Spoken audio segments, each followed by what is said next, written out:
Unposted letters, अनकही बातों का पता।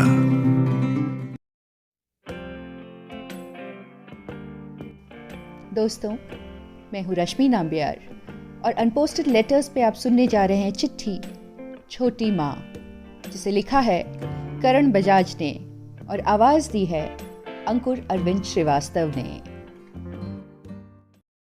मिसेस बख्शी, उम्मीद करता हूं आप ठीक होंगी। आज बड़ी हिम्मत के साथ ये कागज़ और पेन उठाया है चिट्ठी लिखने के लिए, क्योंकि इसके ज़रिए मैं वो सब कबूलना चाहता हूं जिसे कहने में ज़ुबान ने कभी मेरा साथ नहीं दिया। लेकिन हाँ, ये चिट्ठी मैं आपको कभी दे भी नहीं पाऊंगा, क्योंकि आपको देने की हिम्मत मैं कभी जुटा नहीं पाऊंगा। 11 सालों में आपसे 1100 तरह की नफरत की है मैंने। ठीक 11 साल पहले जब आप घर में दाखिल हुई थी तो पापा ने कहा था, बेटा सात्विक, ये तुम्हारी माँ है, ये आज से तुम्हारा ख्याल रखेंगी। माँ? लेकिन मेरी माँ तो इस दुनिया में है ही नहीं, तो ये मेरी माँ कैसे हो सकती हैं? बस 12 साल का ही तो था मैंने एकदम से उस रिश्ते को नकार दिया और उस दिन उस बाल मन ने नफरत की गांठ बांध ली थी। आपने उस दिन मेरे सर पे प्यार से हाथ फेरा, पर मैंने डर के उस दिन एकदम से आपका हाथ झटक दिया। अगले दिन से मैं खुद में सिमटता चला गया और अपनी सारी दुनिया भी खुद ही में समेट ली। आपने ना जाने कितनी बार कोशिश की मेरी उस दुनिया तक पहुंचने की। लगभग हर रोज ही एक बार मेरी कोई फेवरेट डिश बनाकर मेरे सामने रखती, पर मैंने तो एक टीस और गुस्से से अपना पेट भर रखा था। पापा तक से दूर हो गया था मैं। और ऐसा भी नहीं था कि पहले मैं पापा के बहुत करीब था, लेकिन आपके आने के बाद मैं जैसे एकदम अकेला हो गया था। पापा से आपको मिलने वाली तवज्जो से मुझे कहीं ना कहीं जलन भी हो रही थी। पापा ने कितनी बार पहल की आपसे बात करवाने की, लेकिन मैं खुद में नफरत और जलन का पहाड़ जमाए उसकी ऊंचाई पर बैठा था। मुझ तक आवाज पहुंचती भी तो कैसे? मुझ में आए इस बदलाव का असर मेरी पढ़ाई पे भी हुआ। पहले की तरह अब एक्सीलेंट नहीं, एवरेज मार्क्स आते थे। पेरेंट्स टीचर मीटिंग के बारे में आप दोनों को बताता तक नहीं था मैं, क्योंकि स्कूल में अगले दिन पढ़ने वाली टीचर की डांट मुझे गवारा थी, लेकिन आप दोनों का साथ मुझे एक पल भी गवारा नहीं था। कितनी ही दिवाली और होली हमने साथ बिताई, लेकिन मेरे मन में प्यार और खुशियों का रंग नहीं, कड़वाहट का मैल था। मुझे याद है मैं जब 17 साल का था, एक होली पापा की लाई हुई मिठाई का इंतजार कर रहा था, लेकिन उस दिन पापा दूसरे शहर काम के सिलसिले में गए हुए थे और लौटने वाले थे, पर आ नहीं पाए थे। लेकिन आप शायद मेरी उदासी का कारण भांप गई थी, इसलिए उस दिन आपने हाथों से बनाई गुजिया की प्लेट आपने मेरी हथेलियों में थमा दी। मैंने आओ देखा ना ताओ गुजिया से भरी प्लेट जोर से दीवार पे दे मारी। आपका दुखी मन शायद खुद को कोस रहा होगा, या मुझे, ये जाने बिना ही मैं वहां से गुस्से में दोस्त के घर चला गया। उसके बाद पर्व त्योहार मुझे भार से लगने लगे थे। मैं ऐसे दिनों में घर से दूर जाने के बहाने ढूंढता था। आप दोनों से खुद को इतना दूर कर लेना चाहता था ताकि आप दोनों मेरे लिए और ना मैं आपके लिए मायने रखूं। 12वीं की परीक्षा भी नजदीक आ गई थी और मेरा ध्यान अब सिर्फ पढ़ाई में था, क्योंकि यही मेरा फ्यूचर डिसाइड करता। और जैसा मैंने सोचा था, मैं काफी अच्छे नंबरों से पास भी हो गया था। शहर के एक सरकारी इंजीनियरिंग कॉलेज में दाखिला भी हो गया और देखते देखते 3 साल बीत गए। लेकिन जो नहीं बीतने पाया वो था मेरा आपके लिए गुस्सा। लेकिन जैसा कि कहते हैं ना, हर गुस्से की उम्र ज्यादा नहीं होती, शायद मेरे गुस्से की भी नहीं थी। इंजीनियरिंग का आखिरी साल था। एक दिन मुझे कॉलेज के प्रिंसिपल ने कॉलेज में ही सिगरेट पीते पकड़ लिया और बात मुझे रेस्टिकेट करने तक पहुंच गई। पापा को फोन किया गया और उन्होंने सिर्फ इतना कहा कि मुझे कोई फर्क नहीं पड़ता, आप मेरे बेटे को रेस्टिकेट कर सकते हैं। और ये सुनकर मैं टूट गया था। अपने द्वारा बढ़ाए हुए दूरियों का अंजाम मेरे सामने था। मैं प्रिंसिपल के ऑफिस के बाहर मुंह लटकाए, आंखों में नमी लिए बैठा था और अंदर मुझे रेस्टिकेट करने की प्रक्रिया लगभग शुरू हो गई थी।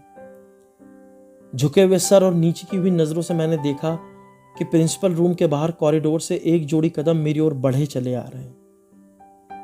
वो एक जोड़ी कदम मेरे आगे आकर रुके। मैंने सर उठाकर देखा तो वो आप थी। आपने मुझे हैरानी, गुस्से, निराशा, हताशा के मिले जुले भाव से देखा और प्रिंसिपल के केबिन की तरफ मुड़ गई। मैं केबिन के दरवाजे किनारे खड़ा था और आप अंदर प्रिंसिपल सर से मेरे लिए अकेले लड़ रही थी। कॉलेज में सिगरेट पीना कॉलेज अथॉरिटीज को कतई बर्दाश्त नहीं था। यह बात प्रिंसिपल सर बार बार दोहरा रहे थे, लेकिन आपने बदले में सिर्फ एक बात कही जिसके बाद प्रिंसिपल सर को भी झुकना पड़ा। आपने यह वायदा किया कि अगर 1 महीने में आपने मेरी सिगरेट की आदत नहीं छुड़वाई तो आप मेरे रेस्ट्रिक्शन लेटर पे खुद चलकर साइन करने आएंगी और कॉलेज के हालिया फाइन से दुगना फाइन भरेंगी। मैं नहीं जानता कि आपका आत्मविश्वास इतना मजबूत कैसे था मुझे लेकर, लेकिन मेरे अंदर के गुस्से के मजबूत पहाड़ से शायद शर्मिंदगी का पानी रिसने लगा था उस दिन। कॉलेज से वापस आते हुए मेरे मुंह से निकला था, सॉरी। आपने जवाब बस एक उदासी भरी मुस्कान से दिया और फिर मुंह फेर लिया। आंसू छुपाने की नाकाम कोशिश कर रही थी ना आप। अगले 1 महीने तक आपने मौन ओढ़ लिया था, लेकिन मेरे लिए आपने जो किया वो आसान नहीं था, ना आपके लिए ना मेरे लिए। सिगरेट छोड़ना भी आसान नहीं था, क्योंकि ये लत 4 साल पुरानी थी। कुछ मेरे अकेलेपन की मेहरबानी और कुछ मेरे दोस्तों की। एक रात याद है मुझे सिगरेट पीने की तलब हुई और मैं छटपटाता हुआ पागलों की तरह सिगरेट का पैकेट इधर उधर ढूंढ रहा था। पहले अपना कमरा उथल पुथल किया, फिर आपके कमरे की अलमारी का सारा सामान जमीन पर फेंक दिया, लेकिन सिगरेट का पैकेट था कि मिल के ही नहीं दे रहा था।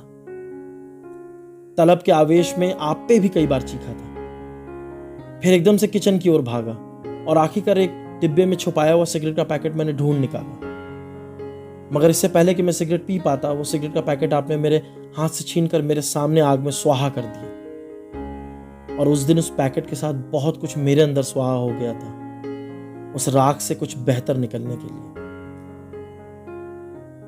आपने मेरी सिगरेट के लिए तड़प तलब, कांपते हाथ पैर सबको झेलते हुए मेरी सिगरेट की आदत को हरा दिया था।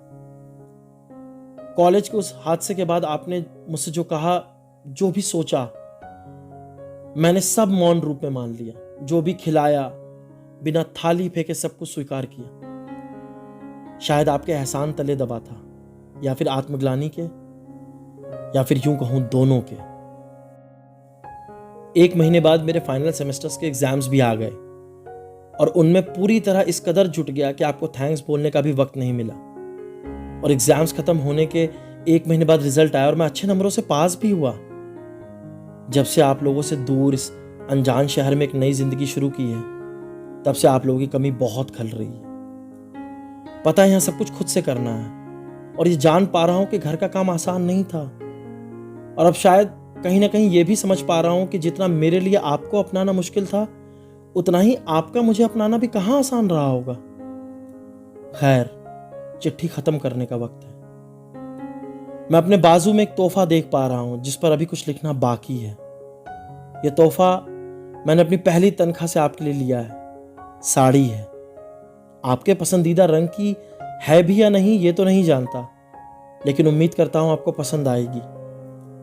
2 महीने बाद दिवाली है और इस बार मैं एक बेहतर इंसान बनकर इस तोहफे के साथ लौटना चाहता हूं, पापा के पास, आपके पास, हमारे घर में।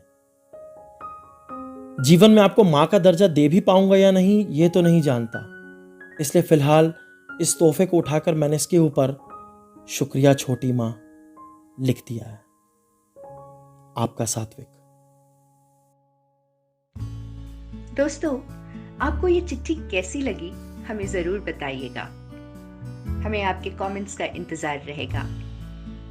इस चिट्ठी को लाइक करें, शेयर करें और हमारे चैनल कुछ कहना है को सब्सक्राइब करें। Thank you.